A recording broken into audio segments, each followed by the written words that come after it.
Bismillahirrahmanirrahim. Assalamualaikum warahmatullahi wabarakatuh. Waalaikumsalam warahmatullahi wabarakatuh. Waalaikumsalam warahmatullahi wabarakatuh.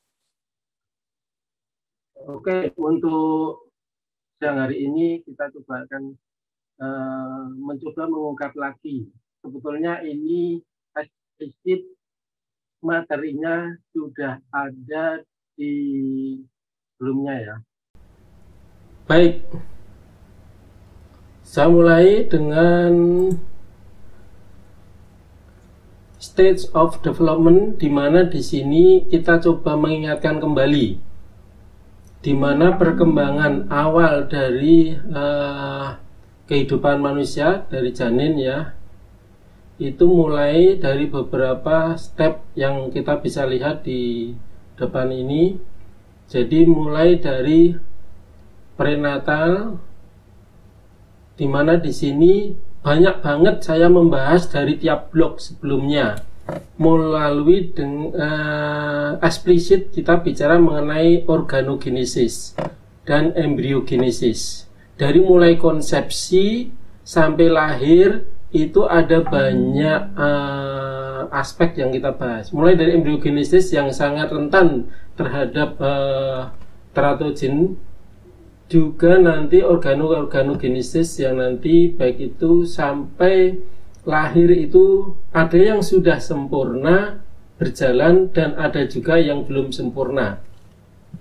Nah, permasalahannya adalah sekarang yang kita lihat kan 1000 hari kelahiran. Di sini itu berarti kita membahas mengenai, intinya membahas tentang bagaimana perkembangan dari sel-sel dari janin tersebut, dari bayi tersebut, yang sebetulnya tetap tumbuh meskipun dia setelah lahir.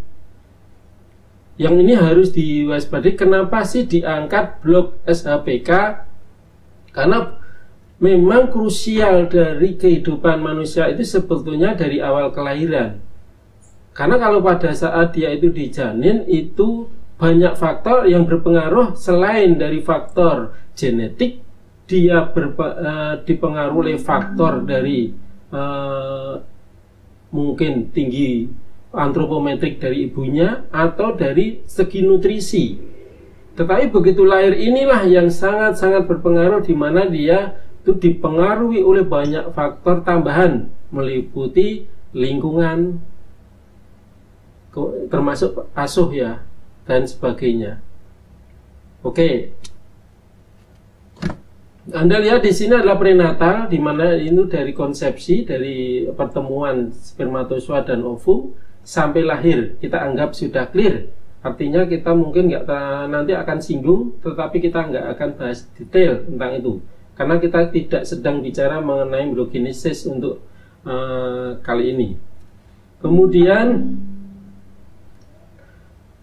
infant atau bayi, di mana di sini sebetulnya itu dari lahir sampai 2 tahun, di mana ini sebetulnya dengan bantuan lingkungan, faktor sensoris, bayi tersebut akan mengembangkan motornya atau motor development itu akan berkembang penuh seiring dengan sensoris. Berarti yang mengembangkan motorik ini dari siapa? Ya, dia harus mendapatkan input sensoris dari luar. Nah, inilah yang nanti kita kaitkan dengan relevan dengan blok yang sedang kita pelajari. Nah, semasa yang berikutnya adalah masa dari anak-anak, remaja dan sebagainya. Itu nanti itulah perkembangan lanjut. Ya, di sini ada pemikiran abstrak, kemudian ada identity creation, itu artinya 13-20 itu adalah pengembangan dari lobus frontal dari otak kita. Jadi bagian dari otak yang berkembang paling lambat itu adalah lobus frontalis, terutama prefrontal. Nih, sehingga kita kenal dengan istilah frontalisasi. Kalau diterjemahkan ke bahasa awam, ini dikenal dengan istilah penilaian atau pencarian jati diri. Itu adalah frontalisasi. Selama anak itu belum establish jati dirinya, saya anggap itu adalah lobus frontalis belum berkembang secara sempurna. Berarti otak saja sampai 20 tahun, bahkan saya berani bilang bahwasanya ini sampai 24-25 tahun. Kalau memang tergantung dari anak itu apakah sudah dewasa atau belum, mandiri atau belum. Oke, menarik di sini dibicarakan bahwasanya ini semua sangat tergantung dari ini, dari periode infan. Makanya jangan anggap remeh untuk SHPK untuk awal-awal kehidupan ini, karena sebetulnya kalau nanti kalian jadi orang tua, konsentrasi utama untuk mengembangkan dari anak itu adalah di usia kurang dari 2 tahun ini. Mau dikembangkan lagi sampai usia 5 tahun, good. Mau sampai 24 tahun harus dibimbing bagus, good. Cuman minimal ya 1000 hari tadi. Artinya katakanlah kalau ini kan 3 tahun ya, jadi kalau 2 tahun kan 365 kali 2, 700. Jadi sekitar 2,5 tahun lah.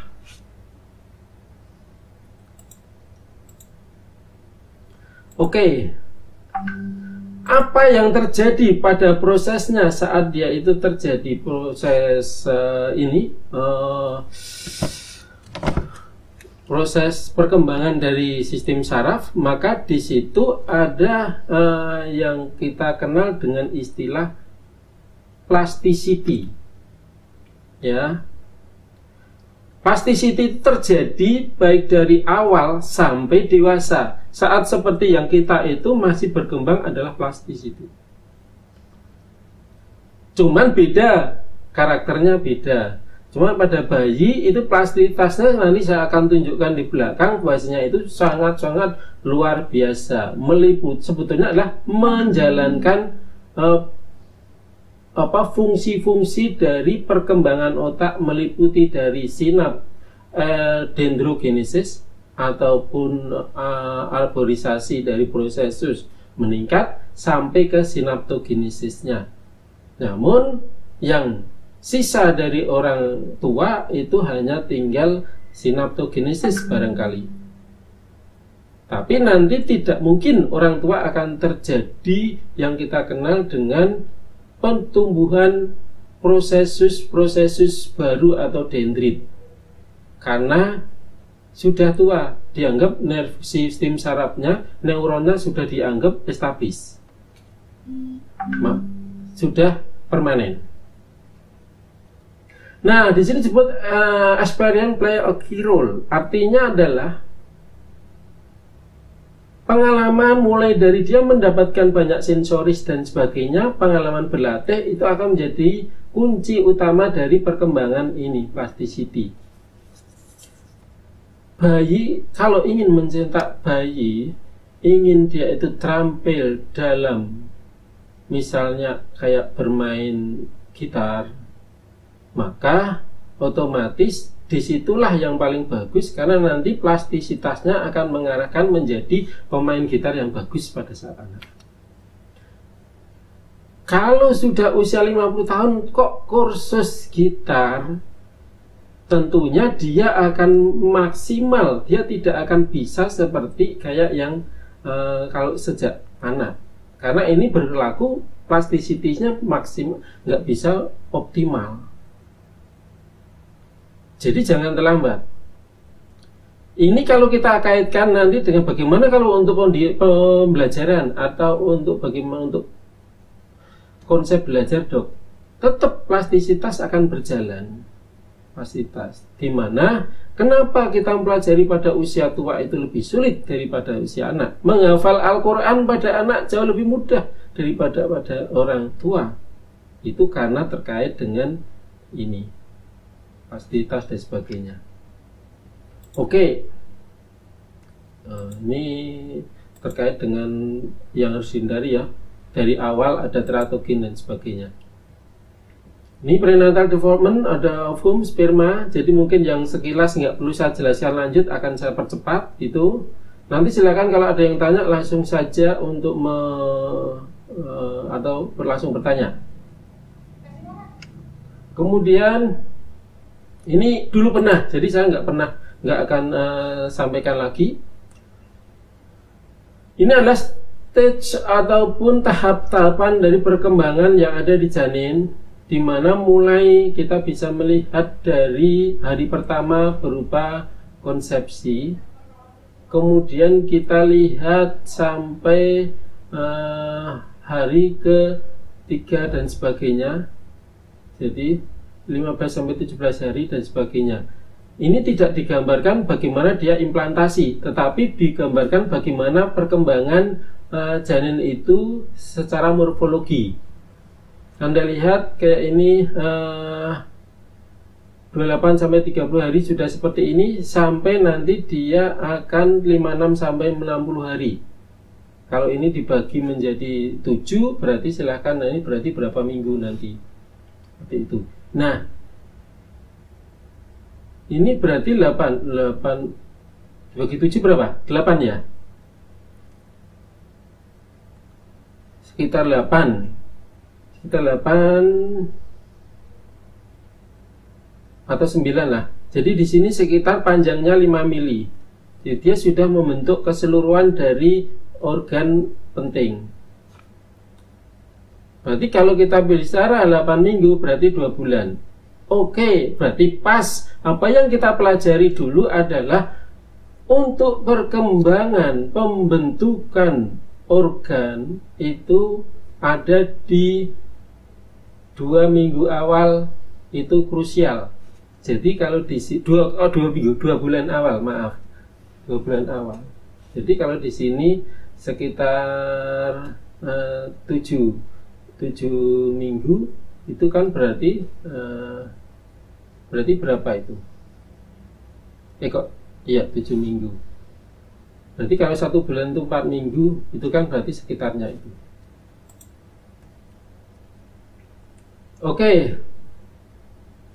Ini setelah 14 hari, jadi dimana akan terjadi pembentukan organ, pembentukan dari 3 lapis embrional yang kita coba ingat dari yang dulu, endoderma, mesoderma, dan ektoderma.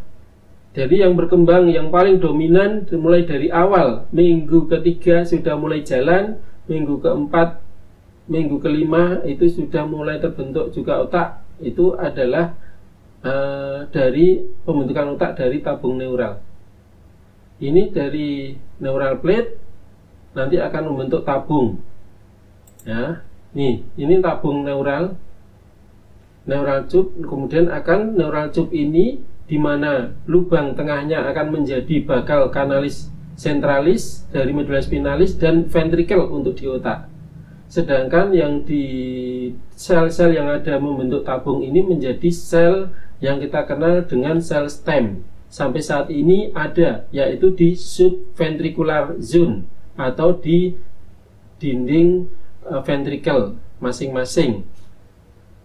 Itu nanti akan berkembang menjadi yang kalau di otak mulai dari 3 mayor atau 3 utama penggelembungan pada minggu ke-3, yaitu orosencephalon, mesencephalon, dan rhombencephalon.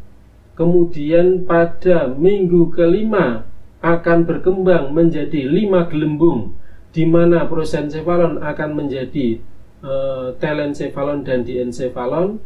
Kemudian rhombencephalon, mesencephalon tetap, rhombencephalon akan menjadi mielencephalon dan metencephalon. Itu minggu ke-5.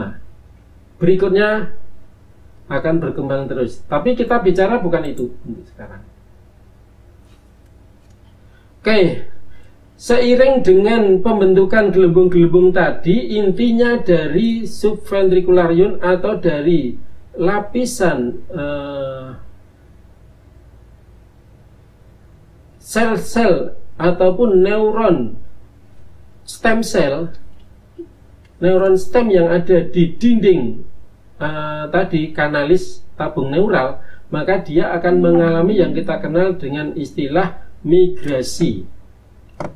Tapi sebelum migrasi dia harus proliferasi hebat-hebatan, kemudian mengalami migrasi menuju ke mana? Menuju ke korteks.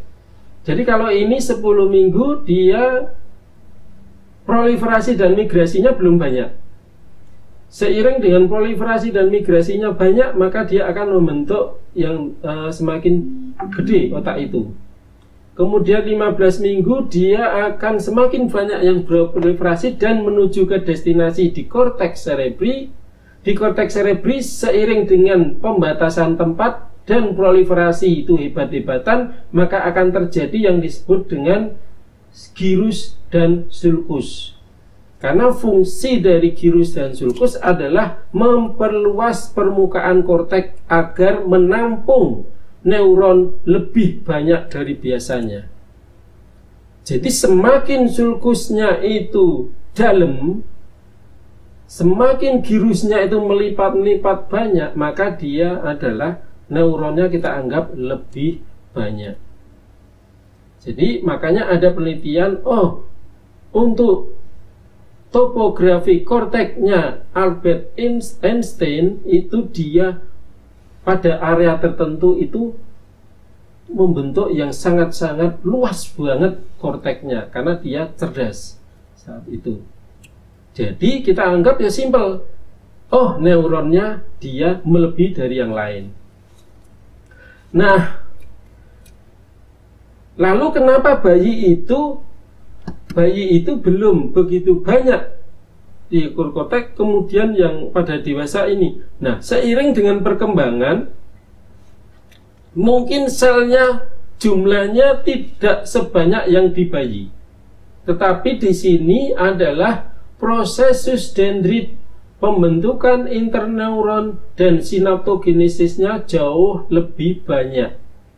Jadi dia butuh space atau tempat yang lebih luas. Maka di situ akan terjadi krungkel ataupun topografi dari korteks itu pada dewasa jauh lebih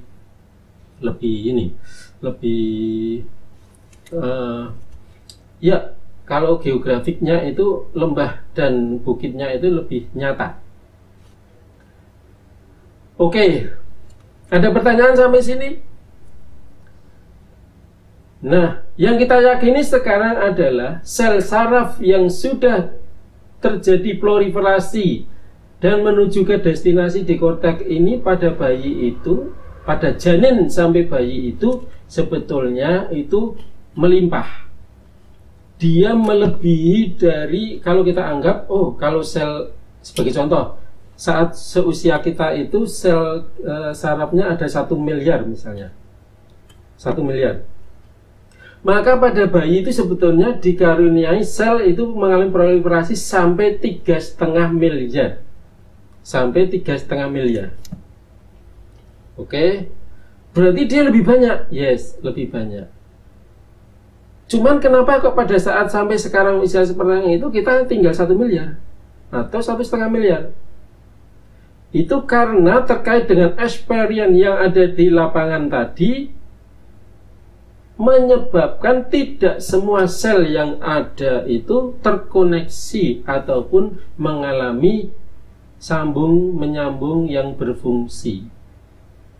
Artinya apa? Kalau sel itu nanti secara ilmu plastisitas, apabila sel itu tidak mengalami fungsional atau tidak berfungsi karena tidak mendapatkan sinap dari sel lain dan tidak mengalami fungsional yang jelas, maka sel itu akan namanya apoptosis atau dia pruning atau dia akan mematikan diri. Jadi kita bayangkan kalau bayi itu 3,5 miliar, kalau dia itu diasuh oleh seorang nenek, ya, seorang nenek atau pembantu rumah tangga yang dia tidak bisa mengembangkan sensoris atau memberikan input yang baik kepada anak tersebut, ya nanti ya kita jangan kaget kalau jumlah neuron anak itu akan berkurang drastis. Kok jadi nggak maksimal perkembangannya? Ya kita sendiri yang ya. Jadi kalau ingin membuat anak itu cerdas, ya tentunya ini dibikin krungkelnya dibikin hebat dengan cara apa? Pada saat dia lahir itu kasih sensoris yang banyak. Kalau perlu, seorang ibu tidak perlu kerja lagi sampai usia 3 tahun. Untuk apa? Untuk membimbing anak bayi tersebut mendapatkan sensoris yang maksimal mungkin, sehingga dia neuron yang terkoneksi dan hidup itu menjadi lebih banyak. Ada pertanyaan? Ini mungkin nanti kita lihat beberapa gambar akan lebih jelas. Ini adalah untuk awalannya.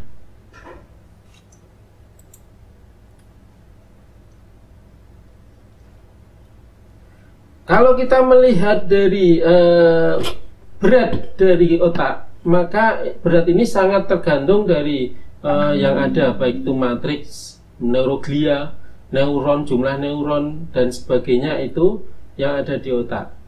Jadi tentunya pada 20 minggu kehamilan itu sekitar 100 gram, pada bayi lahir itu 400 gram, 18 bulan 1,5 tahun ya, itu 800 gram, cepat banget dia.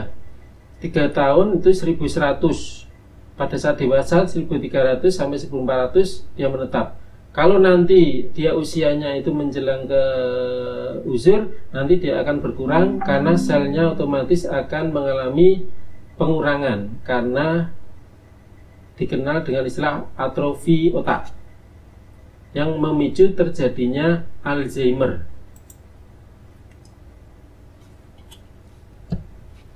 Anda lihat di sini. Tadi yang sudah saya jelaskan. Jadi pada saat lahir kira-kira misalnya ya 100 bilion neuron. Kemudian ini sebetulnya dia 250.000 sampai 500 itu akan ditambahkan atau dia akan berkembang. Jadi ini adalah modal yang sangat bagus untuk perkembangan otak. Makanya nutrisi harus dikuatin pada saat punya ibu hamil. Pada saat bayi juga berikan nutrisi yang terbaik untuk memicu. Jangan tanggung-tanggung, nggak usah milih 250, 500 harus dimaksimalkan. Kemudian neuron sifatnya tidak bisa hidup sendiri. Tadi saya sudah jelasin. Dia hanya akan semakin berfungsi dengan baik, dia akan tetap hidup kalau dia memang saling bersinap dengan yang lain. Itu. Jadi kalau permainan outbound yang cocok untuk model kayak gini adalah misalnya Anda di lapangan 100 anak, bukan 100 ya. Oh iya 100 lah. 100 kemudian dibilang ini apa? Instrukturnya bilang, silakan kalian membentuk kelompok kecil berjumlah 9 orang atau 7 orang. Harus 7 satu kelompok. Dikasih waktu 2 menit. Dia akan ramai untuk mencari teman-teman itu semua jumlahnya 7. Kalau sudah jumlahnya 7 aman. Nanti akan ada nggak 7 anak, karena 100 dibagi 7 nggak pas. Berarti akan ada anak yang tidak mendapatkan kelompok dengan jumlah 7. Maka itulah yang tidak mendapat itu dikatakan dia tidak bersinaptogenesis atau tidak berkoneksi. Maka hukumnya adalah dia harus keluar atau mati. Maka sel kita juga demikian. Nanti kalau itu mendapatkan, nah misalnya ya si orang tua bilang, yuk kita berlatih untuk nyanyi satu-satu, nyanyi satu-satu. Kebetulan satu-satu itu ada artikulasi tertentu yang dia itu harus digerakkan oleh neuron motorik tertentu. Kalau latihan terus satu-satu sampai terus 6 lancar, maka sel saraf yang berbicara tentang satu-satu tadi itu terkoneksi bagus. Maka dia akan hidup akan bagus. Makanya kalau dilatih nyanyi sejak awal dengan intonasi bagus, maka struktur neuron yang mendukung untuk artikulasi itu akan berkembang dengan baik pada saat bayi. Kira-kira begitu. Nah, ini sekarang masuk ke inti. Namun ada pertanyaan enggak untuk ini? Dokter, Ya. maaf, ingin bertanya, tadi di slide sebelumnya itu ada tulisan 250.000 sampai 500.000 neuron per menit itu selama masa development, itu maksudnya yang saling bersinaps atau yang bertambah, Dok? Oke. Ini bisa dikategorikan dia itu 250.000 sampai 500.000 tergantung dari stage of development. Jadi selama berkembang itu berarti dia itu saat awal dia proliferasi terjadi sejumlah itu. Artinya dia bertambah terus.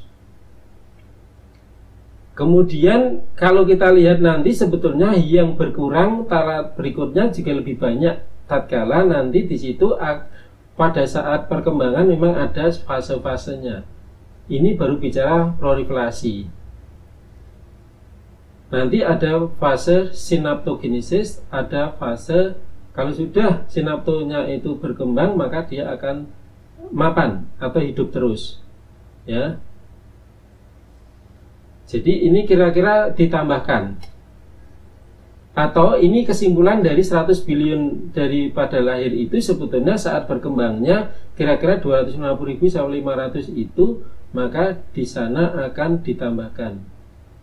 Kan yang kita kenal dengan istilah tadi bertambah masanya juga. Ini menggambarkan sebelum lahir juga bisa, tapi menggambarkan yang setelah lahir nanti itu ini masih tetap relevan dengan pertumbuhannya. Ingat, tapi tidak sampai ini hanya sampai kira-kira 1000 hari loh ya. 1000 hari. 1000 hari. Kenapa? Kira-kira 2,5 tahun itu sensorisnya juga belum begitu maksimal untuk anak. Belum begitu maksimal. Jadi untuk synaptogenesis nanti berkembangnya tidak di situ. Jadi setelah itu baru dia synaptogenesisnya kencang. Tapi kalau di sini itu adalah labilnya. Apakah sel itu saya masih mau bertambah? Apa sel itu akan berkurang pada saat itu? Jadi pengelolaannya harus tepat. Ya, gitu ya. Oke, ada lagi. Jadi yang fase pertama adalah neural plate induction. Jadi pembentukan neural plate. Kalau sudah neural plate itu menjadi bakal dari sel dari neuron, maka nanti otomatis dia akan mengalami yang kita kenal neural proliferasi sejak awal, membentuk tabung neural. Nah, berikutnya yang akan terjadi adalah migrasi. Proliferasi di situ terus nggak mungkin, tempatnya nggak cukup. Maka begitu dia proliferasi terus, tugasnya proliferasi terus, harus ada yang migrasi, harus ada migrasi menjauh. Menjauhnya ini adalah bersifat sentrifugal, artinya dari dinding tabung neural dia akan mengarah ke korteks, Jadi sentrifugal, jadi mengarah ke korteks semua. Ya, sampai menuju ke korteks yang kita kenal dia nanti adalah destinasi. Nanti ada penjelasan sendiri. Jadi pada saat nanti di korteks ya sudah. Makanya neuron-neuron nanti akan banyak didapatkan di korteks, akan membentuk yang kita kenal dengan istilah substantia grisea. Itu ada di korteks. Jadi itulah substantia grisea, berkumpullah neuron-neuron soma sel dari neuron ada di situ. Di medula hanya akan didapatkan berupa traktus yang kita kenal dengan kumpulan akson di sistem saraf yang kita kenal dengan traktus tadi. Traktus, fasciculus, commissura dan sebagainya. Oke. Terus nah, proses migrasinya ke korteks tadi kadang ada yang memang dia destinasinya tidak diinginkan di korteks, tapi destinasinya ada di bagian diencephalon. Maka di situ dikenal diencephalon nanti ada kumpulan badan sel saraf yang berwarna abu-abu, kumpulan atau substantia grisea yang ada di diencephalon, nanti diantaranya kita kenal dengan istilah talamus. Ada talamus, metatalamus, subtalamus, epitalamus, itu berisikan apa? Berisikan adalah substantia grisea atau badan sel saraf. Maka sering kita kenal dengan istilah nukleus, ya kan? Jadi nukleus yang ada di talamus, dorsolateral talami, ventro posteromedialis talami, nukleus KB itu. Paham ya? Terus juga nanti ada yang dia tidak sampai korteks tapi ada di atas dari talamus. Dia bagian dari telencephalon bawah. Dia masih berfungsi untuk pengaturan motorik yang kita kenal dengan istilah ganglia basalis. Nah, ganglia basalis kan ada nukleus subthalamicus, nukleus lentiformis, nukleus. Nah, itu berarti murni. Oh iya, dia nukleus, berarti dia badan sel. Ya. Jadi kadang saya ngasih pertanyaan dulu pada saat ujian yang responsif apa ya? Kumpulan badan sel saraf yang sebetulnya dia itu hanya dia tidak sampai ke korteks, dia akan membentuk kumpulan yang ada di daerah subkortikal yang kita kenal ya ganglia basalis itu. Oke. Berarti sekarang berarti pembentukan otak itu seperti itu. Oke, benar. Jadi kemudian kalau sudah sampai destinasi, ini sampai bayi itu sudah destinasi, dia sudah ada di korteks, banyak banget. Cuman kalau kita lihat selnya itu masih bentuk sel yang sederhana. Mungkin prosesusnya hanya prosesus akson kelihatan. Prosesus dendritnya paling bisa dihitung dengan jari. Enggak banyak. Apalagi kita bicara sinapsisnya mungkin enggak banyak. Setelah berikutnya di situ ada istilah akson growth ataupun pembentukan akson yang lebih hebat atau prosesus growth saya bilang gitu. Baik akson maupun dendritnya itu berkembang banyak. Jadi kalau selnya ada, maka prosesusnya dia seperti kayak rambutan, dia akan tumbuh dengan hebatnya. Misalnya dibikin 1000 prosesusnya, growth-nya akan muncul 1000 prosesus. Nanti akan dibilang di situ, saya tumbuhkan 1000 prosesus itu, nanti masing-masing prosesus harus bersinap dengan neuron lain. Maka sinapsis itu ada sinap akson dengan akson, aksonik sinap ya. Sinap dengan dendrit, aksodendritik, sinap dengan soma, aksosomatik, ada macam-macam. Ada jenis-jenis sinap itu.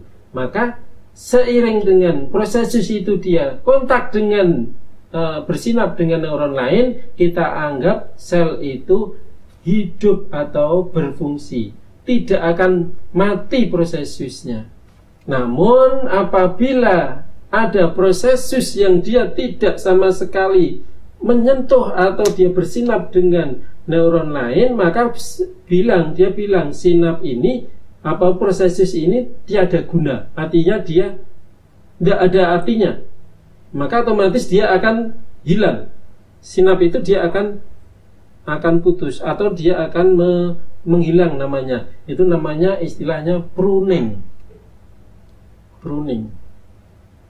Kita bayangkan kalau 1000 sinap tadi itu yang membuat sinap dengan yang lain itu apa? Stimulasi pengalaman lingkungan dari lingkungan itu. Makanya dengan banyak stimulasi maka akan terjadi banyak sinap bermunculan, terbentuk. Semakin sedikit stimulasi maka sinapnya yang terbentuk sedikit. So misalnya dari 1000 prosesus yang bersinap hanya 400, maka yang 600 akan mengalami pruning. Berarti sampai menjelang dewasa atau remaja dewasa, itu sel tersebut hanya bertahan dengan sinap yang 400 itu apa adanya. Tapi kalau anak itu bisa dikembangkan dengan sinap itu 900, kenapa tidak? Tapi kalau kesalahan kita saat mendidik awal, dia sinapnya hanya 300-400, ya sudah. Itulah tadi, yang bikin sinap adalah kita sendiri, orang tuanya, sekolahnya, lingkungannya. Maka sejak bayi harus ini. Makanya sebetulnya yang paling bagus adalah kalau ingin meng-hire anak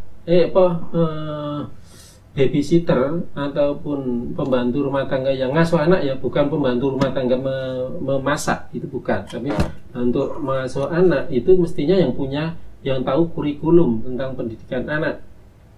Jadi mestinya dia adalah guru TK. Oh, mana ada guru TK di kontan babysitter. Jadi artinya itu yang terbaik. Jadi secara kurikulum dia akan bisa meningkatkan tadi itu. Tapi kalau seorang tua dia nggak ingin seperti itu, terus akhirnya ayah ibunya karir, tinggal aja gitu, kemudian sama mbahnya cuek apa adanya, anak cuman dibledak ketok, dolanan karemu ora karemu dan sebagainya. Kira-kira bagaimana?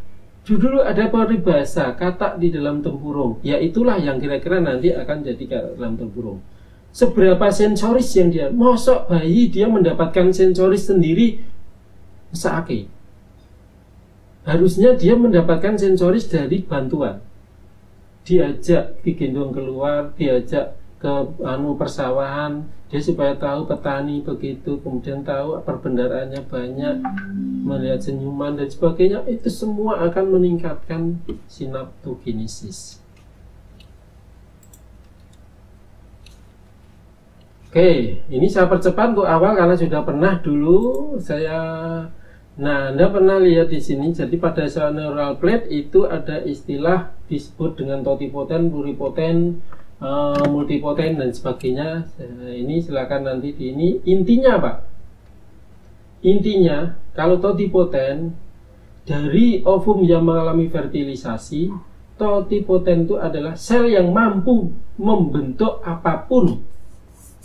Jadi dari satu sel ini dia mampu membentuk sel yang nantinya derivat ektoderma, oke, yang akan jadi derivat mesoderma, oke, atau endoderma, oke. Artinya apa? Dijelasin, sel ini bisa jadi otak, bisa jadi ini, bisa jadi organ, bisa jadi kulit, bisa jadi tulang, otot. Yang ini adalah mesoderma, ektoderma, endoderma dan sebagainya. Nah, ideal banget kalau itu kita punya sel stem yang modelnya totipoten, tapi nggak mungkin. Ini hanya satu-satunya adalah zigot yang ada. Makanya ingat kayak dulu yang cerita, saya pernah ceritakan Mahabharata untuk ini istrinya Destarata ya, yang akan jadi Kurawa. Kurawa itu sebetulnya adalah prinsipnya Bagawan Abhiyoso itu menggunakan zigot atau totipoten. Karena apa? Ibunya Kurawa itu melahirkan dalam bentuk segumpal daging. Segumpal daging itu yang disebut dengan zigot sebetulnya, jadi totipoten. Kemudian oleh Bagawan Kurawa dibikinkan rahim buatan dengan tembikar sejumlah 101 waktu itu. 100 kemudian ditaruh dibiarkan ataupun ini kembangkan di dalam gua. Masing-masing dikasih potongan dari totipoten. Dari segumpal daging tadi dipecah menjadi 100. Nah, dari situ nanti dia akan berkembang menjadi individu semua yang sama karena ini totipoten. Maka di sana terjadilah 100 anak Kurawa. Nah, 100 anak Kurawa itu keluar dari rahimnya ibunya, iya. Mungkin anak keluar 5 sudah nggak kuat. Pada saat hamil juga nggak kuat. Tapi ini adalah teknologi yang sebetulnya mengindikasikan ke kita benar itu. Secara ilmu benar. Secara ilmu. Oke, kemudian pluripoten menjadi turunannya. di mana dia sebetulnya dia sudah tidak memungkinkan untuk menjadi seluruh individu. Ya. Kemudian yang ini multipoten juga. Jadi misalnya kayak ada sel darah merah, sel darah itu akan membentuk sel darah merah, sel darah putih, sel darah ini itu kan dalam bentuk yang dia sudah turunannya berupa multipoten dan sebagainya. Ya. Nah, pluripoten turunannya dari blastokista, ya, yang di sini itu juga sehingga dia tidak nanti tidak bisa berkembang lebih detail. Kemudian proliferasi tadi saya bilang zona ventricularis atau dibilang subventricular zone. Ya, proliferasi dari definisinya dia harus berkembang banyak. Intinya membelah diri. 1 jadi 2, 2 jadi 4, 4 jadi 8, 8 jadi 16, 16 jadi 32, jadi beranak piak menurut apa itu deret ukur atau deret ukur ya. Nah, saking berkembangnya itu terus terjadi migrasi itu tadi. Nah, kita bicara proliferasi dulu, di mana ini berawal dari subventricular zone ini. Jadi ventricular zone dia akan mengalami proliferasi. Ini kira-kira 250.000 per menit. Tadi ya penjelasan ini karena awal banget. Jadi kalau tadi yang rata-rata sifatnya adalah mitosis. Dulu masih pure. Pada saat bayi ini masih pure. Artinya hasil dari pembelahan ini adalah bukan identik. Artinya dia pure sehat semua. Kemudian dia sama semua. Intinya dia adalah untuk menambah jumlah. Ya. Ini saya bilang tabung neural tadi ini subventricular, di sini ada sel, kemudian proliferasi, lari. Nah, larinya ini menuju sentrifugal semua, set menuju ke pinggir sampai nanti berjejer di dinding ini yang nanti akan kita kenal dengan istilah substantia grisa di korteks. Nih, semua sentrifugal. Ya. Ingat di sini proliferasi, migrasi, hanya migrasi sampai sana, sampai ke destinasi, yaitu di korteks. Setelah sampai di destinasi nanti kita kenal di sana baru disebut dengan diferensiasi. Nanti ada yang kita kenal dengan istilah diferensiasi. Oke. Nah, diferensiasi ini nanti akan menjadi kita kenal pada saat penelitian. Kalian penelitian, dok, saya akan mengukur yang di korteks itu mau cari sel apa? Mau nyari sel astrosit, dok? Mau nyari sel piramidal? Mau nyari sel Purkinje? Nah, itu karena sudah terjadi diferensiasi. Nah, kalau penelitianmu tinggal penelitian hubungan antara ini dan ini terhadap jumlah sel di korteks cerebri, saya yang pusing. Dek, kamu itu nyari sel apa? Karena di sana banyak diferensiasinya. Mau tak ukur semua? Kan mungkin, gitu loh. Itu berarti diferensiasi terjadi di sana. Ingat juga lapisan di korteks cerebri kan ada yang 5 lapis, ada yang 6 lapis. Berarti di sana dikelola oleh neuron yang berbeda-beda sehingga di sini diferensiasi dimungkinkan. Oke. Kalau sudah diferensiasi yang namanya saraf juga nanti terjadi sambil terjadi proses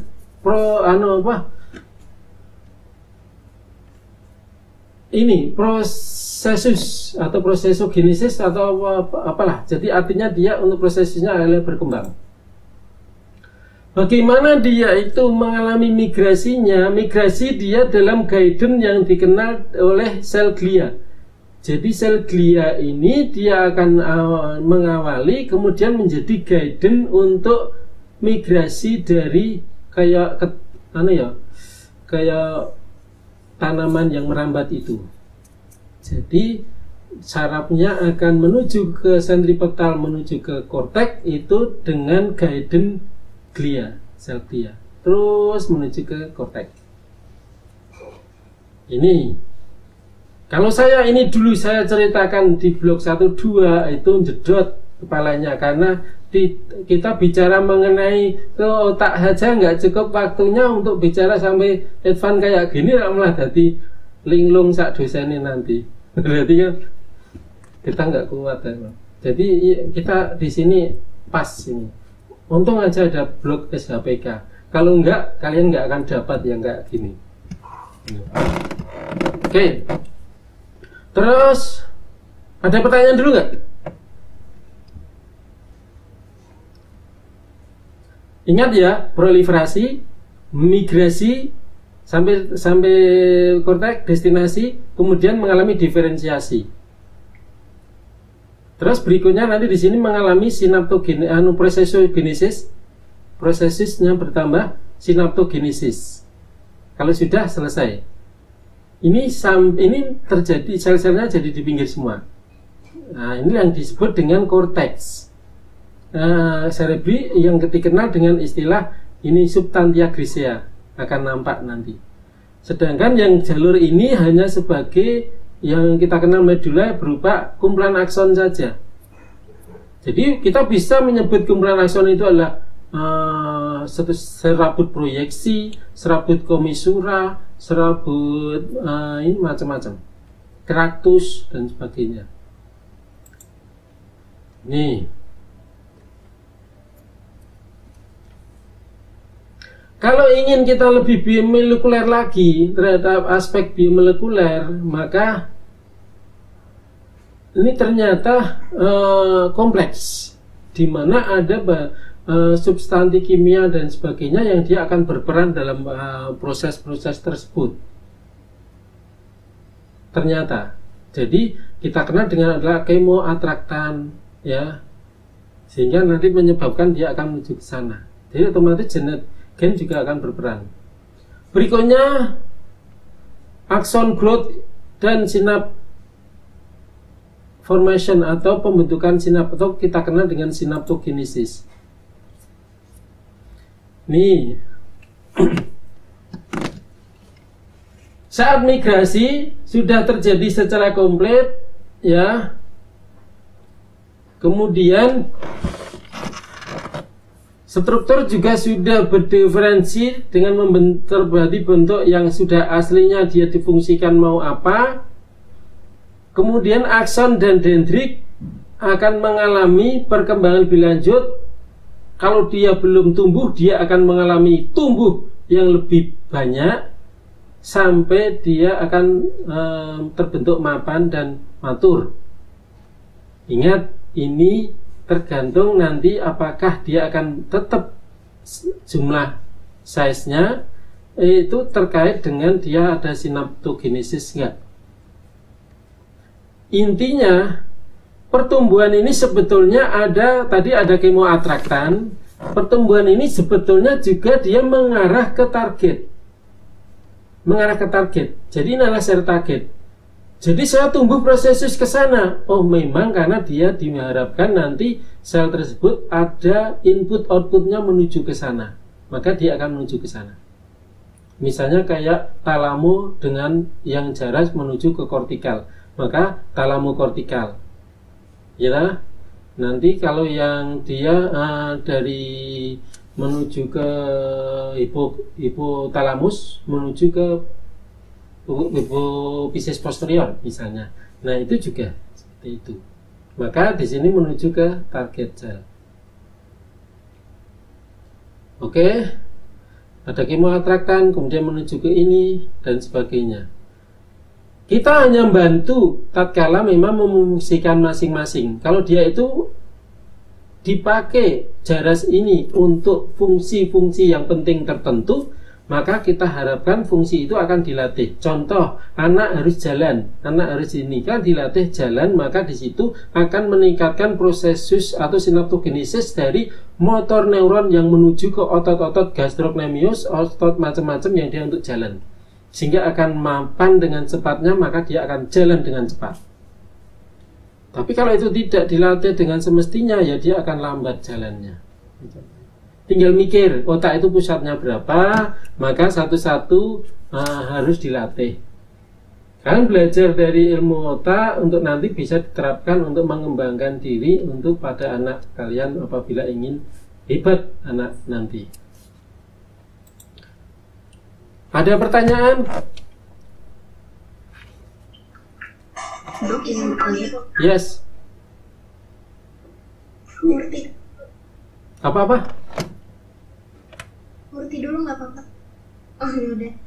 Oh nanya dok, Yes. ini kalau kata orang-orang tua itu kan biasanya kalau misalnya anaknya cepat bisa jalan, berarti dia kemampuan buat berbicaranya lebih lama daripada teman-temannya. Terus kebalikannya juga begitu. Nah, apakah sebenarnya proses ini emang ada bukti ilmiahnya atau hanya anggapan orang-orang saja dok?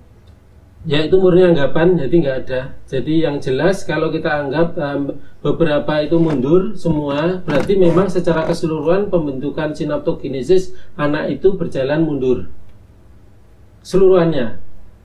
Tapi kebetulan pada saat kenapa kok jalannya jadi lambat sendiri, yang lain sudah mapan, berarti kita harus merenung, harus introspeksi, jangan-jangan kemarin-kemarin ibunya itu memberikan stimulasi lebih banyak ke yang non jalan itu.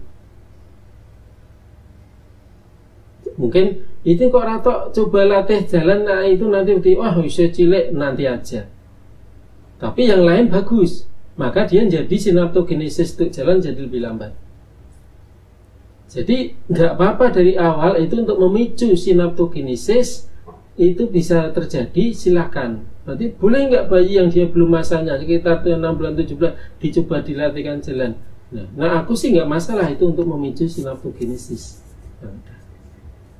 Oke, ada lagi? Ya, tadi Murti. Dok, ingin bertanya tadi yang soal kemoatraktan itu apakah dia sifatnya spesifik antara sel satu dengan sel lain itu saling tertarik atau kemoatraktannya bersama dok? Ya, sebetulnya dia itu yang dia difungsikan hanya untuk pertumbuhan, untuk migrasi, kemudian untuk mengarah ke itu tadi. Jadi dia boleh dikatakan spesifik yang memang saat masa terjadinya pertumbuhan itu memang dia itu disediakan untuk kayak istilahnya itu melengkapi dari growth factor. Jadi seperti itu. Jadi untuk masing-masing itu karena dia katakanlah ya bisa jadi keperbedaan itu tatkala dalam pertumbuhan sel glia, maka kemoatraktan glia akan berbeda dengan pertumbuhan dari neuron. Tapi kalau neuron saya pikir dia hampir sama. Ya. Ada lagi? Kalau enggak saya lanjutkan. Sinaptogenesis adalah formasi pembentukan sinap baru. Ya. Nah, ini ada kaitannya dengan astrosit yang sangat penting. Karena apa? Sinap itu dikelola sebetulnya secara ilmu neurosains. Sinap itu dikelola oleh astrosit. Jadi jangan remehkan astrosit. Karena kemarin ini tak minta neliti astrosit nggak mau. Jadi ini astrosit jangan remehkan, karena kalau terjadi, kalau kita kenal ada sinap itu kan ada yang dia itu akson terminal mengeluarkan neurotransmitter. Misalnya neurotransmitter asetilkolin. Kalau kebanyakan akan terjadi yang nempel di reseptor postsinap banyak dan akan terjadi stroke. Akan terjadi apa itu? Gerakan yang berlebihan. Maka sudah dikondisikan sebetulnya astrosit itu adalah mengelola untuk pengeluaran dari neurotransmitter itu supaya dalam keadaan normal. Dengan cara apa? Contoh, kan untuk keluarnya neurotransmitter sangat dependen terhadap ion kalsium, ya enggak? Nah, ion kalsium inilah yang dikelola oleh astrosit.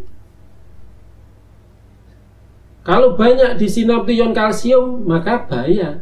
Maka kalsium akan diserap astrosit. Astrosit akan memberikan yang sesuai proporsinya. Jadi yang cerdas sebetulnya bukan saraf menurut saya. Yang cerdas adalah astrosit.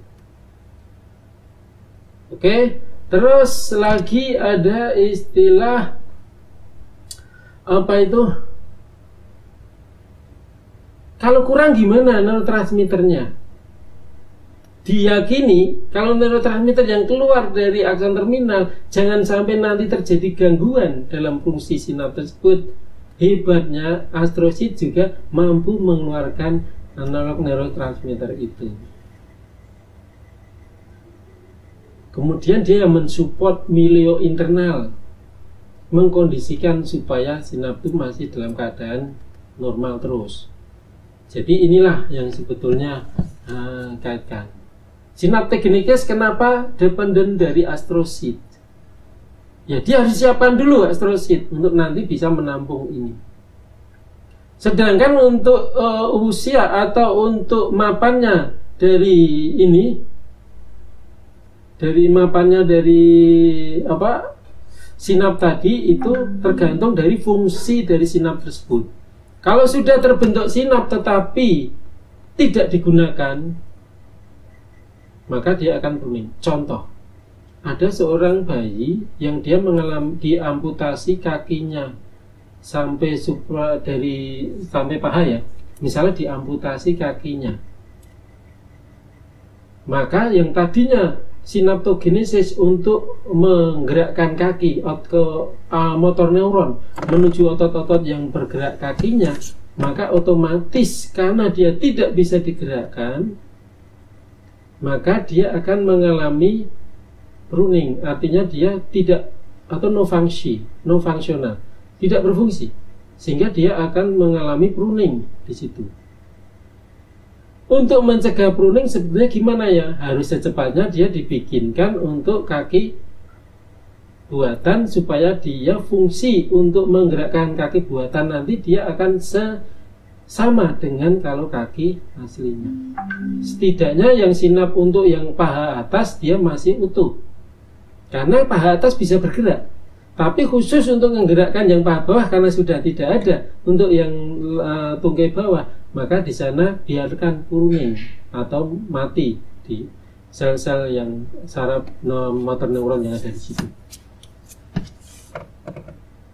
Oke. Kemudian ini kita bicara kalau tadi pembentukan akson ini adalah sel dead atau ini matinya karena adanya proses sinap itu tidak dipakai atau sinap itu mengalami konsep synapse rearrangement. Artinya sinap itu akan diatur lagi apakah dia itu mana yang berfungsi, mana yang tidak. Kita bicara kalau kematian sel berarti 40-75% itu neuron yang terbentuk itu akan mati setelah terjadi migrasi. Ini besar sekali. Makanya saya tadi bilang awalnya itu proliferasi itu sebetulnya bisa sampai 3,5 kalinya dari jumlah neuron dewasa. Jadi kalau tadi saya bilang kan neuron dewasa itu ada sekitar apa itu jumlahnya itu sekitar 1 miliar, maka dia bisa jadi 3,5 miliar. 40-75% itu akan mati atau tidak berkembang. Oke, kemudian apabila dia itu tidak berkembang atau mati, maka dia apabila gagal merespon terhadap target, artinya juga sinaptogenesis gagal, artinya dia no function. Makanya itu ada chemical tadi mereka menerangkan ada neurotropin, jadi yang menginduksi terjadinya pertumbuhan dan survival ya. Kemudian untuk gaeta akson menstimulasi sinaptogenesis. Ini contoh ilustrasinya. Ini adalah sel target, ini adalah akson yang terbentuk. Kalau dia itu mengeluarkan neurotropin, ya, kemudian di uptake artinya ini neurotropin keluar, kemudian diuptake oleh ini, berarti dia sudah chemistry-nya ada. Kalau ada cowok-cewek, ini chemistry-nya ada, pastilah dia jodoh. Itu loh. Nanti kalau sudah seperti ini, maka ini dia akan mapan. Neurotropinnya oke, cocok oke, dia akan menuju ke sinaptogenesis yang sempurna. Ya. Sel targetnya berbeda-beda, oke, tergantung dari fungsi, sesuai diferensiasi sel sarafnya. Nah, sekarang kalau ini, misalnya 4, sama-sama 4 saraf. Kemudian kok ini, yang mendetek untuk neurotropinnya hanya 1, yang satunya dia tidak. Ini biasanya kayak gini juga karena faktor lingkungan, faktor stimulasi. Maka yang akan hidup yang ini. Yang ini maka dia akan mati karena tidak merespon neurotropin. Oke. Kalau yang seperti ini model-model yang nanti bisa terjadi pasca stroke juga kayak gini. Artinya selnya misalnya ya, ini karena stroke selnya harusnya 4, kemudian karena stroke akan mati 2. Karena mati 2 ini maka dia akan menumbuhkan banyak akson, mempercabangkan untuk merespon neurotropin yang target karena kebutuhannya. Misalnya untuk aktivitas yang untuk gerakan tangan yang lumpuh, maka untuk kekuatan yang agak lebih kuat dikit maka dibutuhkan sinapsis dan gerakan yang lebih banyak. Cuman selnya nggak banyak, maka dia akan terjadi seperti ini. Maka gerakan dari pasca stroke itu tidak seperti yang normal ini karena apa? Jumlah neuronnya terbatas, namun fungsi gerakannya diharapkan tetap seperti yang normal. Oke.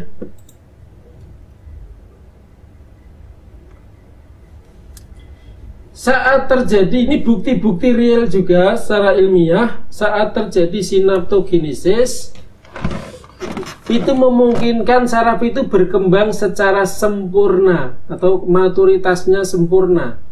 Ini contoh pasca sinaptogenesis maka mielinisasi menjadi lebih berkembang hebat.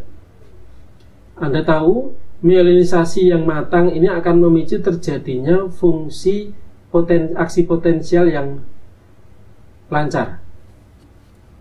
Kalau semakin gini semakin nggak lancar, karena semakin gini semakin lancar, karena nodus transfernya atau isolatornya lebih bagus. Jadi mielinisasi jadi lebih baik.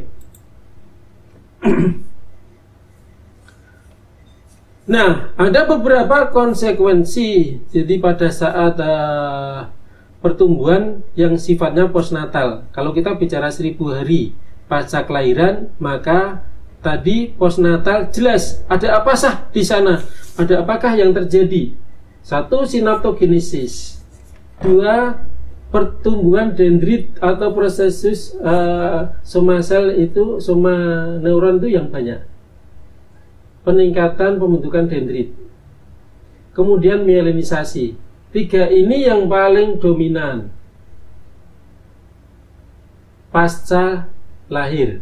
Jadi kalau masih di kandungan kita nggak bisa apa-apa kecuali ibu itu diberi diet yang hebat, diet yang tinggi, ya. Kemudian dendrit, sak kuat-kuatnya dendrit, sak banyak-banyak dendrit akan memicu terjadinya jumlah sinap yang semakin banyak. Itu akan menjadi fungsinya semakin bagus. Mielinisasi berfungsi untuk waktu reaksi, kekuatan dan sebagainya. Artinya untuk fungsi saraf tersebut berjalan dengan cepat. Ya. Kemudian saking banyaknya karena stimulasi lingkungan pada saat anak itu terjadi overproduksi atau terjadi sinaptogenesis yang berlebih sebetulnya. Terjadi sinaptogenesis atau overproduction of synapse. Ya. Ini sebetulnya karena faktor plastisitas. Ya. Cuman nanti akan terjadi penyesuaian pascanya seiring dengan tadi itu, pengalaman belajar dan latihan dari anak itu. Jadi pertumbuhan otak, kalau kita lihat contoh di sini kurang lebih dari 100 bilion neuron pada saat 2 tahun itu. Jadi mungkin masih bisa 100 bilion itu masih menetap jumlahnya sampai 2 tahun, 2,5 tahun pada 1000 hari pertama. Kemudian ukuran otaknya juga tidak sesuai, meskipun jumlahnya banyak banget neuron, tetapi ukuran otaknya lebih kecil. Yang menyebabkan size-nya lebih kecil sebetulnya karena tingkat dari tadi itu, kompleksiti dari sinaptogenesis, myelinisasi dan sebagainya itu yang belum sempurna, ya, karena dia sedang tetap tumbuh. Itu. Sel glianya juga tetap dia sedang proses pemantapan diri. Gitu. Intinya akan terjadi koneksi dalam sinaptogenesis tersebut. Kira-kira 1000 triliun koneksi itu pada usia 3 tahun. 1000 triliun itu piro? Miliar ya? Triliun itu bolah, sing penting 1000 triliun. Jadi aku ora iso, otakku wis ra kuat ngitung duit to. Ngitung semono kuwi ra kuat aku. Intinya 1000 triliun. Wah. Wong tadi di atas bilion. Kok sekarang 1000 triliun. Itu 3 tahun. Nek kita bisa menjaga sinapsis atau koneksi dari 1000 triliun ini sampai dewasa, saya yakin anak tersebut sampai dewasa dia secerdas-cerdasnya orang, sehebat-hebatnya orang. Kalau boleh dibilang bahasanya, kalau kita bilang kalau enggak ilmu hipnosis itu, kita itu hanya menggunakan dari 20% dari kemampuan otak kita. Mungkin kalau itu terjadi 1000 triliun, kita bisa menggunakan 100% kemampuan otak kita. Jadi orang melihat orang itu, mungkin orang itu bisa diangkat dengan mata dan sebagainya. Itu contoh. Artinya saking hebatnya. Nah, ingat bahasanya stimulasi dari luar, pengalaman di lingkungan, intinya input sensoris yang masuk ke otak berpengaruh untuk kedepannya. Artinya dari yang 3 ini, apakah mau dirusak atau mau dibikin tetap atau mau dibikin banyak, tergantung dari lingkungan. Oke. Yang jelas ada kayak hukum alam saat awal itu dari 100 bilion yang awal tadi. Jelas ada overproduction, oke, koneksi, oke, sinaptogenesis ada 1000 triliun tadi. Kemudian terjadi seleksi alam berupa seleksi reduksi ya, untuk pengurangan dari neuron dan koneksinya. Jadi artinya apa? Ini memang dimungkinkan. Yang tadinya fungsi tertentu, misalnya gerakan satu otot itu tadinya itu dikelola oleh 10 neuron misalnya ya.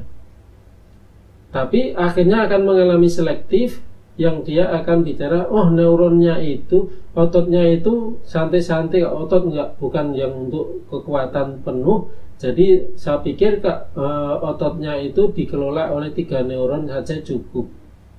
Yang tadinya 10 neuron itu akan dimapankan 3 neuron, berarti yang 7 mengalami death, mati. Itu konsep pengurangannya. Di samping tadi kalau tidak dia dimulai dari koneksinya dibatasi, neurotropinnya sudah mulai dibatasi, maka dia akan terjadi death. Oke. Sehingga reduksi dari neuron itu bisa terjadi sebelum lahir sampai 3 tahun atau 11 sampai 12 tahun pada usianya tertentu. Bisa terjadi dengan konsep yang sedikit berbeda. Nih, ini adalah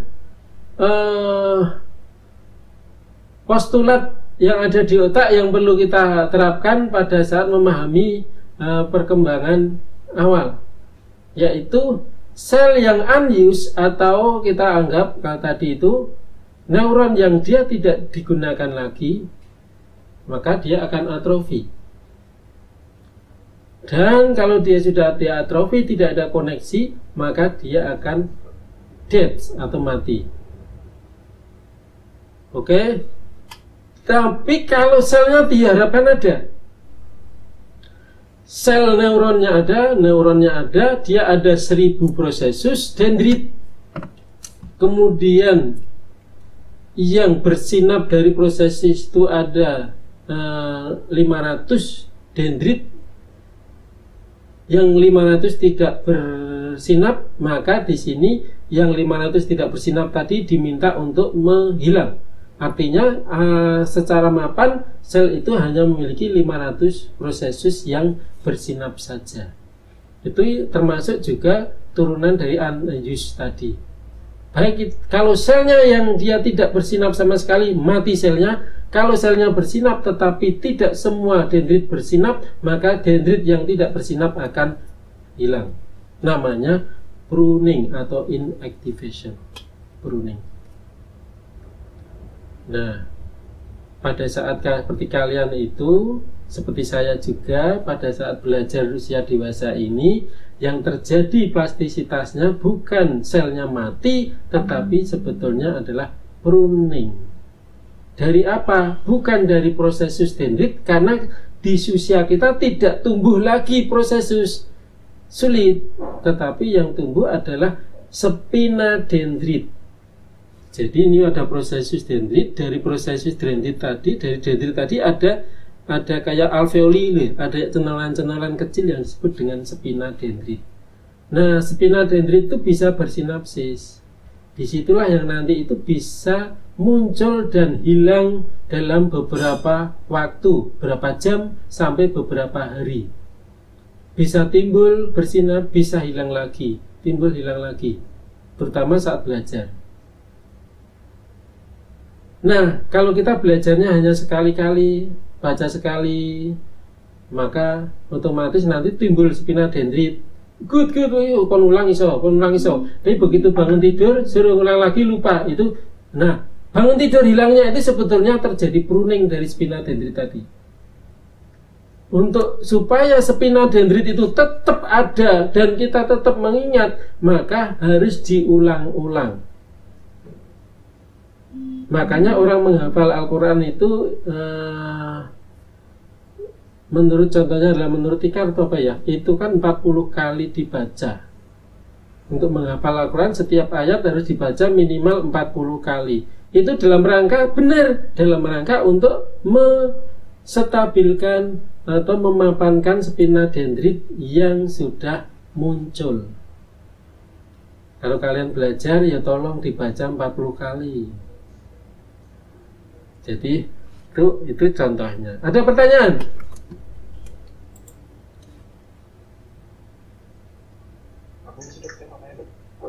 Ya? Di slide sebelumnya kan dokter ada kata kalau overproduksi dari sinap itu akan menghasilkan plastisitas yang lebih banyak. Nah terus di bawahnya kan dibilang kalau plastisitas yang banyak itu berarti otak si bayi gampang normal lagi kalau ada injury. Nah jadi sebenarnya ada batasnya nggak sih untuk stimulus? Oke. Ke bayi. Stimulus itu menguatkan. Jadi stimulus itu yang paling bagus untuk ini adalah jangan satu kali tapi kuat, tapi sebetulnya yang paling bagus ada berkali-kali. Stimulus kronis dari yang ada. Karena apa? Misalnya stimulus yang pertama kali kan terbentuk. Tapi kalau sekali itu sekuatnya akan terbentuk gini, dia akan hilang. Tapi begitu kuat, nah stimulus berikutnya itu memfungsikan dari ini. fungsi sampai dia menjadi satu yang established dan dia akan hidup terus. Jadi lebih baik itu adalah stimulus itu memang harus diulangan. Apapun itu yang paling bagus adalah pengulangan. Kita belajar bagus karena ada pengulangan, bukan belajar karena sekali tapi yang eventnya bagus. Ya.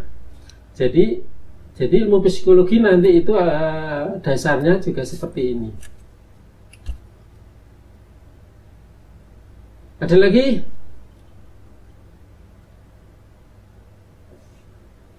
Nah, pada saat terjadi cedera otak atau gangguan apa itu, nanti pasca cedera itu akan terjadi pertumbuhan atau terjadi pemapanan lagi, itu yang kita kenal juga dengan brain plasticity atau plastisitas. Pasca stroke juga demikian.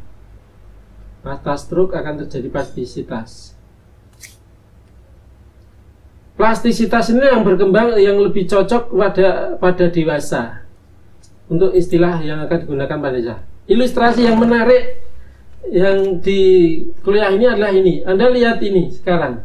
Pada saat lahir, selnya Anda lihat ini di lapisan, di korteks, karena banyak neuronnya, banyak somanya. Ada lapisan 1 sampai lapisan 6. Di sini sudah mengalami diferensiasi. Kemudian dendritnya ini akson, terus ini dendrit. Oke, Anda lihat di sini mungkin dia sinapsisnya nggak banyak. Prosesus dendrit banyak, dok. Iya, karena tumbuh terus pada lahir. Tumbuh dan dia sinapsisnya belum banyak. Setelah 2 tahun Anda lihat seperti kayak akar apa yaitu yang dia tanamannya sulit dikendalikan, akarnya seperti itu. Itu prosesus dendritnya begitu nyata. Kemudian kalau kita lihat jumlah selnya juga nggak begitu, tapi dia bertambah, tetapi nggak begitu ini. Tetapi yang paling dahsyat adalah prosesus dendritnya. Kemudian penguatan akson dalam mielinisasi semakin kuat, jadi semakin hitamnya. Itu. Ini menunjukkan berarti sinaptogenesisnya kuat. Yes, dia sinaptogenesisnya kuat selama 2 tahun. Ini akan lebih ramai lagi tatkala anak itu kita latih motoriknya, kita latih, kita beri sensoris yang bagus, artinya kita stimulasi dari luar yang sesuai dengan fungsi-fungsi baik motoris sensorisnya yang kuat. Nah, ini jadi ramai lagi, sinaptogenesis jadi semakin banyak lagi. Dan diulang-ulang. Nanti akan menjadi dia itu mapan dengan kecerdasan yang ada. Anak 2 tahun diminta diminta menghafal Al-Quran, hasilnya pasti bagus. Anak 2 tahun diminta untuk latihan piano, dia hasilnya akan bagus di kemudian hari. Karena apa? Ini siap untuk menerima input apapun dengan sangat-sangat hebat. Jangan diisi yang jelek-jelek. Ini tadi 2 tahun. 6 tahun. Anda lihat 6 tahun. Sudah terjadi yang namanya pruning. Ini kesalahan sopo, kesalahan pembantu, kesalahan ayah ibunya. Ayo, naik gini. Jadi sayang banget. Jadi 6 tahun yang tadinya seperti ini, prosesus dendrit banyak mengalami pruning. Karena apa? Tidak ada yang menjaga sinaptogenesis yang terbentuk ini, tidak ada yang menjaga. Makanya itu untuk menjaga, kalau sekarang beramai-ramai untuk kira-kira kalau orang tua nggak mampu menyekolahkan anaknya, nggak mampu merawat sendiri, sekolahkan anaknya di tempat sekolah yang favorit, yang dia itu lihatlah kurikulumnya, bukan mahalnya, kurikulumnya yang bagus, sehingga dari soft skill, kemudian psikomotor, motorik halus, motorik kasar, dapat semua. Sehingga untuk apa sih tujuan kita? Menjaga ini agar terbentuk dengan baik. Seiring nanti sampai kelas 6K ini, dia harapannya gambarannya tetap 6 tahun seperti ini. 6 tahun tetap seperti itu. Baru tahu kalau sekarang. Jadi jangan remehkan kalau punya anak, jangan tinggal pergi. Jangan tinggal pergi. Jangan dipasrahkan pada siapapun, gitu. Rawat diri sendirilah, karena ini adalah tanggung jawab kita untuk bisa seperti ini. Oke, ini bisa nggak dok kalau dia bikin seperti ini lagi seiring dengan usianya? Bismillah, masih bisa. Kita meskipun terlambat, tapi Anda masih bisa memperbaiki untuk prosesnya tumbuh lebih banyak dan paling tidak sinaptogenesisnya bertambah banyak. Meskipun nanti banyak pertumbuhan bukan dari soma, tapi pertumbuhannya dari cabang dendrit yang kita kenal dengan spina dendrit tadi. Jadi spina dendrit itu bukan dari soma. Kalau yang prosesus dendrit dari soma, ini namanya prosesus dendrit. Tapi kalau yang dari dendritnya ini muncul cabang, itu namanya spina dendrit. Itu sampai tua masih bisa muncul. Belajar di usia tua masih bisa muncul. Cuman secara plastisitas dia fragil, mudah pruning. Apalagi kita ikut webinar, ikut pelatihan, cuman ngobrol kayak gitu dan sebagainya. Itu yang didapat spinanya sedikit, sinaptogenesisnya sedikit, nanti tinggal tidur hilang itu. Artinya nggak akan dapat apa-apa, cuman dapat sertifikat doang. Tapi ya nggak apa sih, negara hanya butuh sertifikat selama ini. Jadi nggak ada butuh apa-apa. Jadi kalau kita ingin ilmu yo jangan gitu dong. Jadi yang ilmu benar-benar lihat situasinya. Nih, ini adalah berarti beberapa bagian dari otak yang sangat berperan penting. Jadi tentunya Anda harus fokus pada untuk anak itu semua penting. Semua lobus penting untuk pendengarannya, penglihatannya. Maka inilah seorang anak dilatih untuk mendengarkan yang baik, untuk bicara yang baik, untuk mengingat sesuatu yang baik. Itu latihan macam-macam, sensoris, motoris, tuition dan sebagainya. Untuk mengapa? Untuk meningkatkan semua fungsi ini berjalan dengan baik. Oke, ini dari usia sampai 16 tingkat pruningnya. Ini ditinjau dari konsumsi dari O2, ya. Jadi seiring dengan ke anak itu fungsi aktivitas dari anak itu tinggi banget, ya akan fungsi ke ininya akan berpengaruh juga. Ini tadi sudah.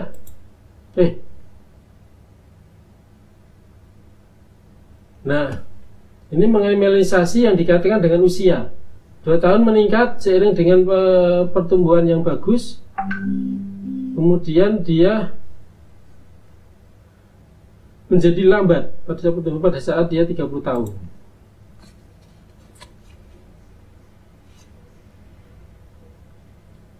Oke.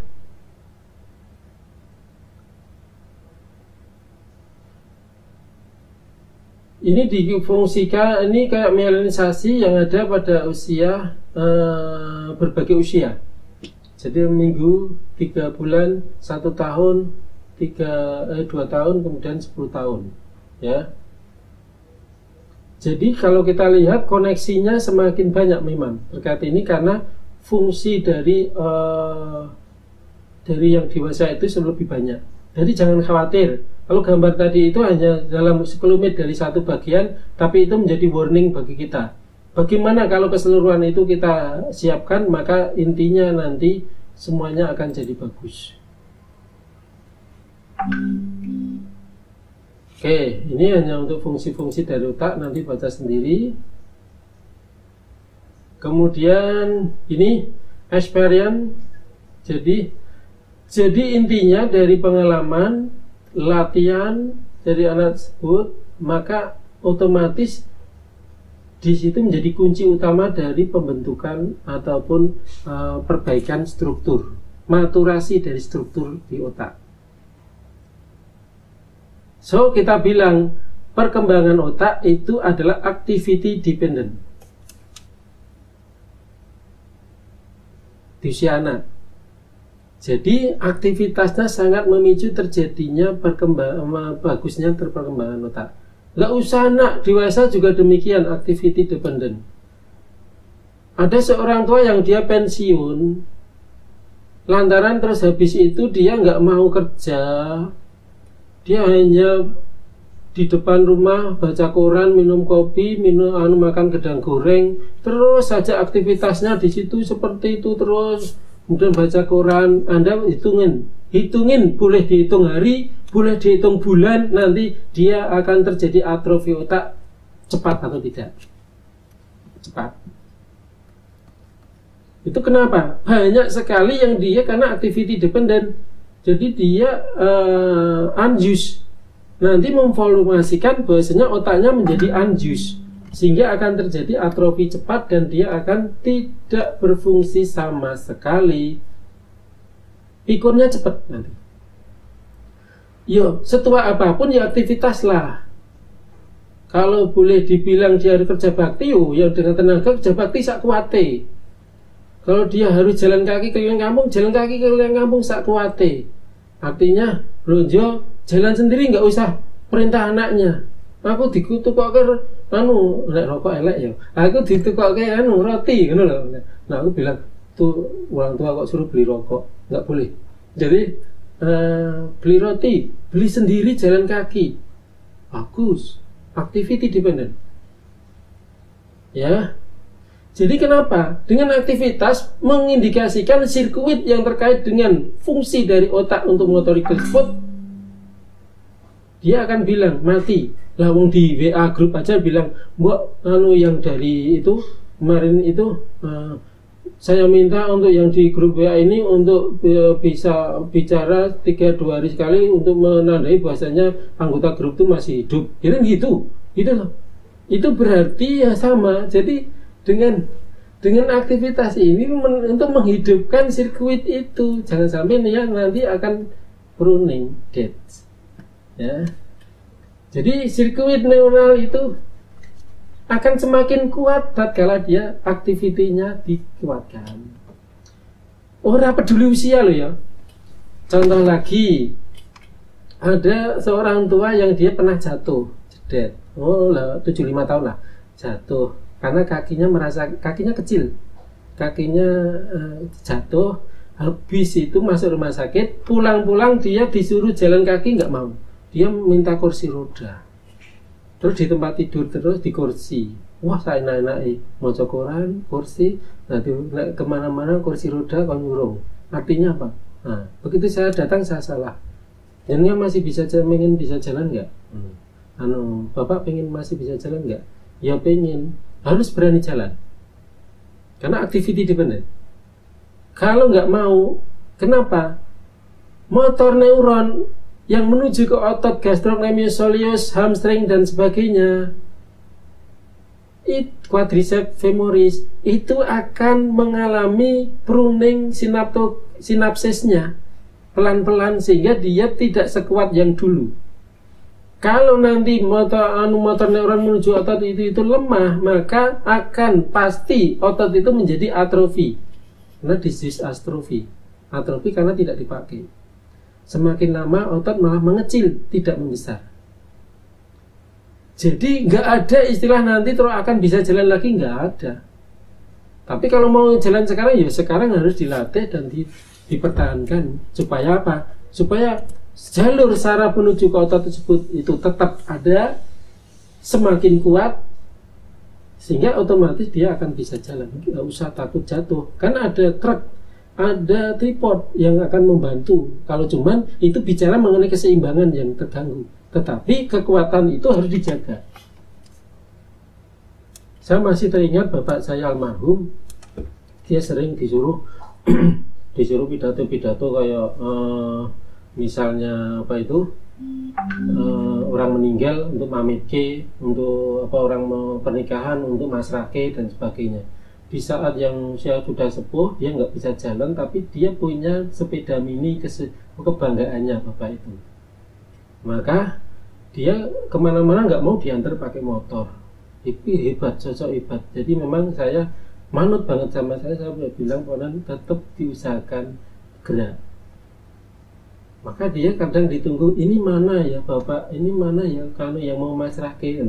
Tahu-tahu Bapak itu selalu datang dengan sepeda, langsung di tengah-tengah hajatan yang banyak orang, tetap naik sepeda di tengah-tengah menuju ke depan podium, kemudian sepedanya ditaruh di sampingnya baru masrahke.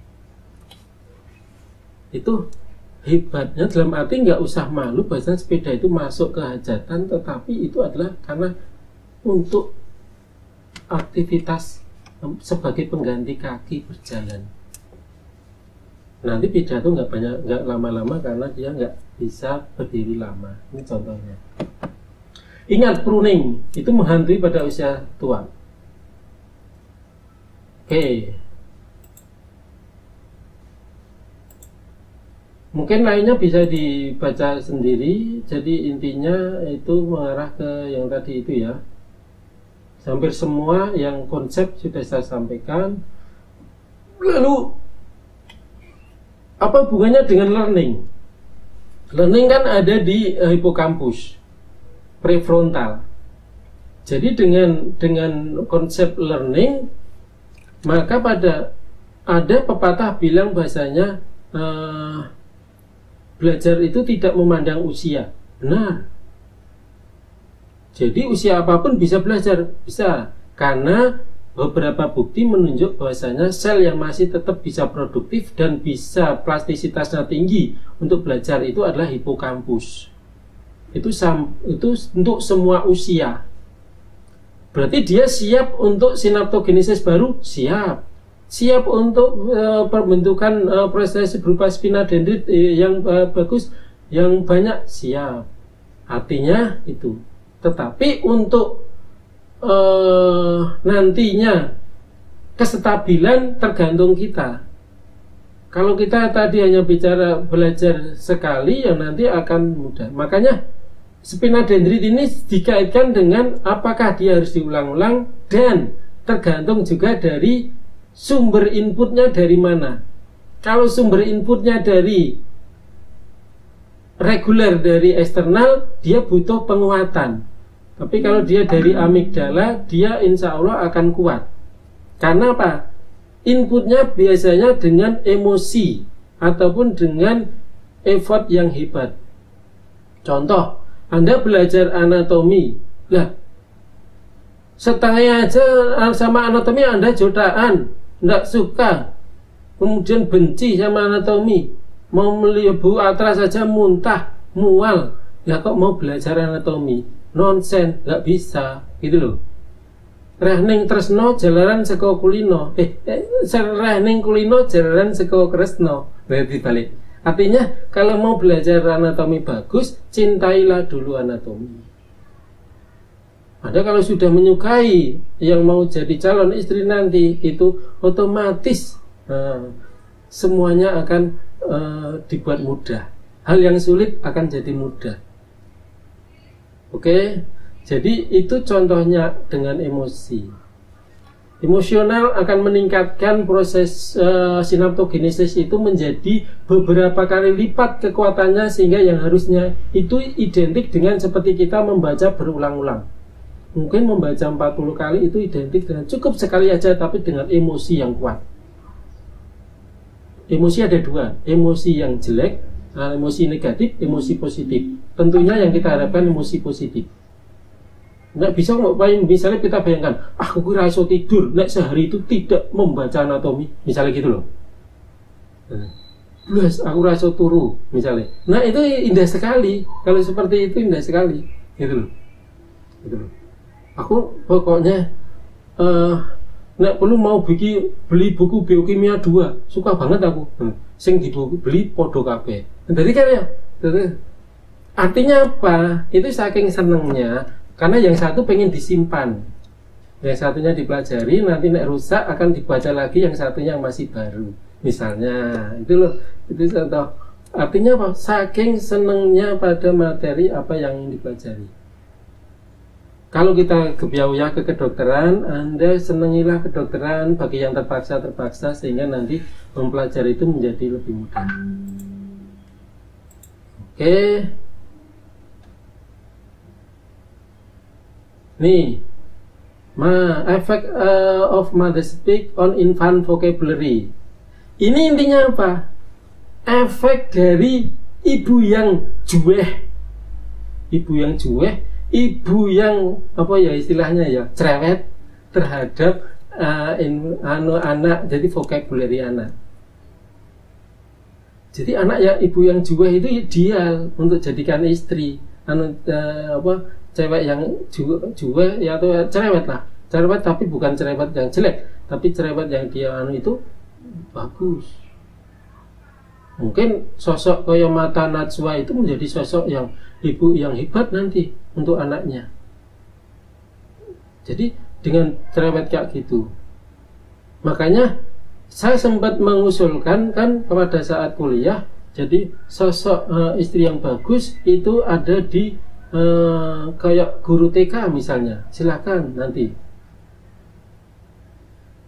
yang laki-laki nanti deketin guru TK, insya Allah anaknya akan bagus karena di rumah juga akan dididik dengan kurikulum yang baik. jadi kurikulum yang baik, jadi kayak sekolah kecil tapi dari segininya yang bagus. Oke. Jadi begitu kuatnya parenting, jadi begitu kuatnya pengaruh dari orang tua terhadap anaknya. Karena apa? Experience, activity, dependent tadi itu sangat berpengaruh. Jadi, ya, oke, hampir sama, teacher and parents. Jadi pengganti orang tua, jadi teacher. Jadi ini tergantung dari pemilihan dari ini. Apalagi sekarang daring ya, jadi sangat-sangat penting perlu diperhatikan. Jadi bagaimana pengelolaan sekolah-sekolah itu terhadap siswanya, kerjasama guru dengan orang tua nanti terkait dengan perkembangan anak di saat sekolah daring.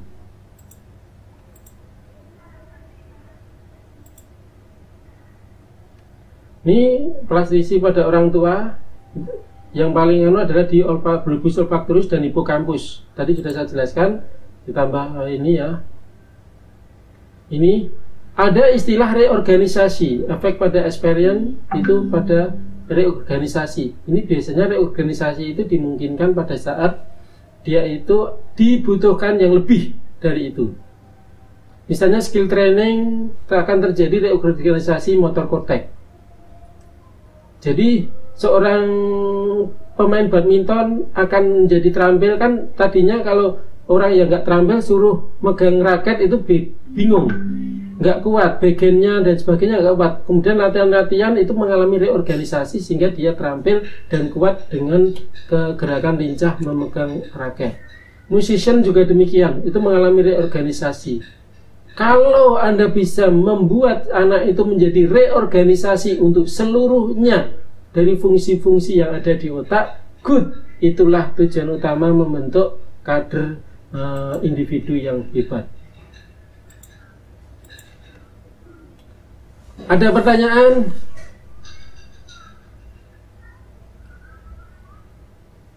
Kira-kira jelas nggak apa yang saya sampaikan? Oh, maaf, mau tanya dok. Ya. Oke. Tadi kan untuk supaya cepat mengingat, sebaiknya diulang berkali-kali dok. Tetapi ada juga orang yang mengulang berkali-kali, tapi dia tidak mengulang berkali-kali, tapi ternyata lebih lama ingatnya dibanding temannya mengulang berkali-kali. Itu apakah menandakan kecepatan dari pruning setiap orang beda-beda dok?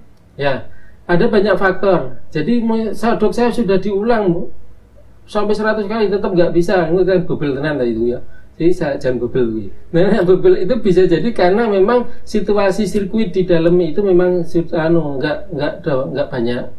Artinya faktor neutropinnya tadi sirkuitnya nggak mendukung. Kedua adalah jalur masuknya itu tidak menggunakan amigdala. Artinya sekarang dirubahlah. Mesti nek ditelusur ada kebencian terhadap itu materi.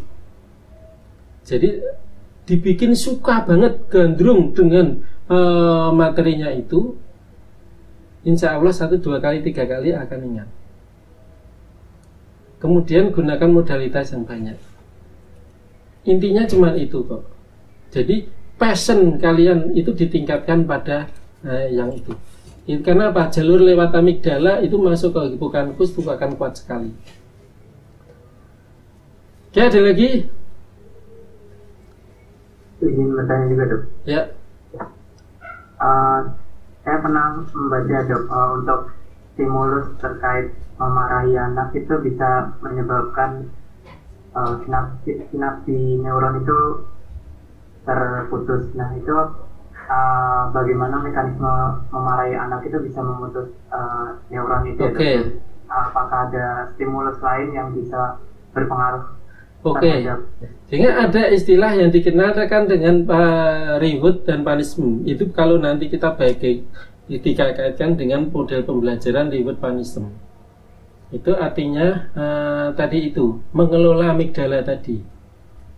Jadi mengelola amigdala yang bagus itu kalau memang diharapkan itu akan mendukung peningatan. Tapi kalau yang jelek itu punishment itu akan mengingat jadi suatu stres. Stres nanti justru akan buruk pada neuron itu sampai terjadi apoptosis atau neuron death. Itu kalau terjadi stres. Makanya kalau ada pilihan harus membentak dengan yang mengajari dengan benar, pilihlah ngajari yang benar. Itu.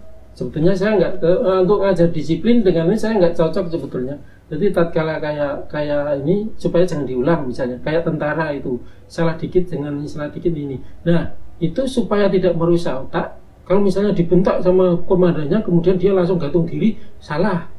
Tapi kalau digontak itu sebagai bagian dari dia, jangan dimasukin di hati. Itu berarti amigdalanya aman. Berarti dia itu pembelajaran yang bagus.